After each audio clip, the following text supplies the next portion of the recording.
Vamos retomar ao velho Pavlov e as teorias clássicas da teoria do condicionamento. É importante que nós observemos elementos simples dessa teoria, mas que são complexos no dia a dia, porque ele levou alguns milhares de dezenas de horas dentro do seu laboratório. Vamos observar a primeira questão, o primeiro construto teórico dessa teoria. Primeiro, todo comportamento animal para o condicionamento clássico, incluindo o homem, pode ser estudado em termos de estímulo e de resposta para a formação de hábitos e outros similares. É possível conhecer e controlar a conduta na medida em que os estímulos permitem prever respostas e vice-versa.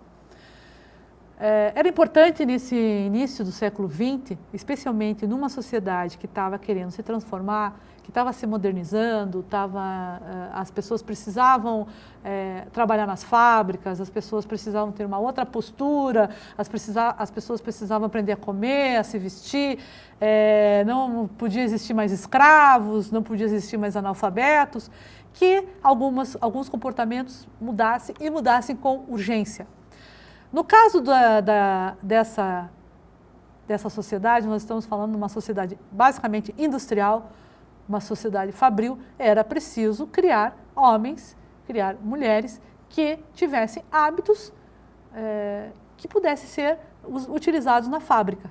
Então ele precisava ter rigor de tempo, ele precisava ter rigor de postura física, ele precisava ter metas, ele precisava aprender alguns elementos que ele não aprendia antes, porque toda a sua organização de trabalho era artesanal.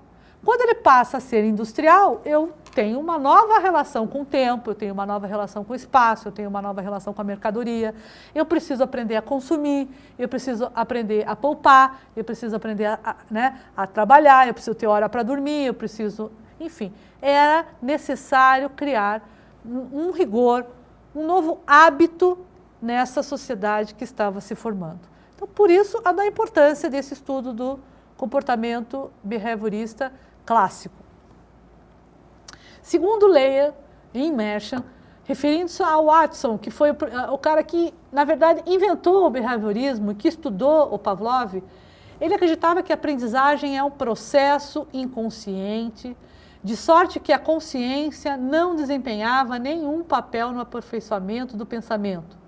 E todo pensamento, veja como essa questão é uma questão séria quando a gente entende isso. Todo pensamento ocorre na musculatura periférica e opinava que os psicólogos deveriam arquivar os problemas banais, problemas da cognição, até poderem estabelecer as bases firmes nos estudos dos processos mais simples. Essa coisa até dá sono nas pessoas, é de tão grande que realmente foi essa construção do Watson. Mas isso é tão importante, porque na aprendizagem, às vezes, nós entendemos que a consciência não é importante. Veja, por que para eles a consciência não é importante? Porque eles acreditavam que o ambiente era mais importante daquilo que estava dentro, né, do ser humano. Ou seja, o aluno era um ser passivo. E nessa passividade ele se apropriava desses conhecimentos. Ao se apropriar desses conhecimentos, ele estava recebendo e não trocava com o externo, né? Não trocava com aquilo que estava acontecendo no próprio ambiente. E muito menos não relacionava, né, com aquilo que ele já tinha aprendido, né? Vendo as crianças dessa ótica, é muito fácil ensinar. É muito fácil achar que todas as crianças têm o mesmo tipo de aprendizagem, têm o mesmo tipo de experiências anteriores, têm o mesmo tipo de organização, seja adolescente, seja adulto, enfim, né? Essa teoria, ela peca aí, né? Nós sabemos muito bem que nós aprendemos com o ambiente e também com aquilo que já está marcado internamente no ser humano. No caso do condicionamento clássico, nós vamos voltar à questão do primeiro estímulo, né, que é o estímulo primário, que nós chamamos de A, que é o estímulo da salivação. Esse estímulo incondicionado é o estímulo que praticamente todos os seres humanos, animais, né, e animais nascem, né, de fome e tal. À medida em que eu coloco um estímulo condicionado, neutro, que ele chama, que pode ser uma luz, pode ser uma sineta, pode ser, né, ele vai ter uma resposta incondicionada, ele não vai mais ter uma resposta que inicialmente era nata, né? Então, a segunda fase, eu dou a comida, né? Eu coloco um estímulo condicionado, ele começa a salivar e a resposta é incondicionada, a salivação novamente. Ele começa a salivar, eu coloco um estímulo condicionado, que é um estímulo neutro, e a resposta vai ser a salivação novamente. Ora, esse processo chama-se processo de generalização, que permite a aparição de resposta similar à condicionada, a um estímulo semelhante que se usou no condicionamento original. O cão saliva com o som da campainha. Pode salivar com o som de um diapasão, de uma sineta. Generalizar é descobrir semelhanças no estímulo. Esse conceito vai ser um conceito muito importante também para os cognitivistas. Você veja como uma teoria ele vai dando cabo a outra, ele vai dando fios e vai dando condição para que outra se aproprie e se avance, né?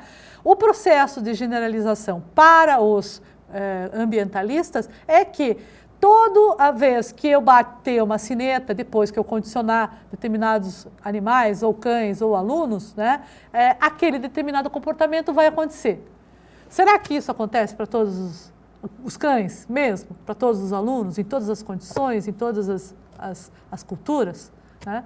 Essa é uma questão que nós temos que analisar.